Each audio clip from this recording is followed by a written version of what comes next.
আপনার সিভিতে যদি আপনি অনেক বেশি কালার্স এবং অনেক বেশি ডিজাইন ইউজ করেন, সেক্ষেত্রে আপনার ইন্টারভিউ কল পাওয়ার চান্স কি অনেক বেড়ে যায়? আসসালামু আলাইকুম, this is Tanvir from the right fit. CV এপিসোডে mistake number 4, unprofessional CV format. আপনি যখন আপনার সিভিতে অনেক বেশি কালার, অনেক বেশি ডিজাইন ব্যবহার করেন এবং আপনার টেক্সট অ্যালাইনমেন্ট যদি ঠিক না থাকে, সেক্ষেত্রে প্রবলেমটা কি হয়? 3টা প্রবলেম হয়। পয়েন্ট নাম্বার 1, যে সমস্ত কোম্পানি এটিএস সফটওয়্যার ইউজ করে সেই সমস্ত সফটওয়্যারে আপনার সিভিটা রিড করতে পারে না। পয়েন্ট নাম্বার 2, এইচআর এর টাইম ওয়েস্ট হয়। এবং পয়েন্ট নাম্বার 3, আপনার সিভির আউটলুকটা একদমই আনপ্রফেশনাল হয়ে যায়। So how to fix it? একদমই ক্লিন, সিম্পল এবং মিনিমাল যে টেমপ্লেট সেটা ব্যবহার করুন।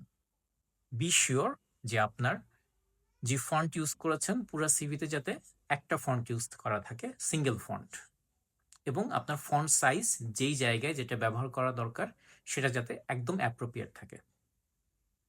সিম্পল সিভি টেমপ্লেট আপনারা কিভাবে পাবেন যদি জানতে চান তাহলে দয়া করে কমেন্ট বক্সে জানান, আই উইল রিপ্লাই। সাথে থাকার জন্য ধন্যবাদ, ভালো থাকুন।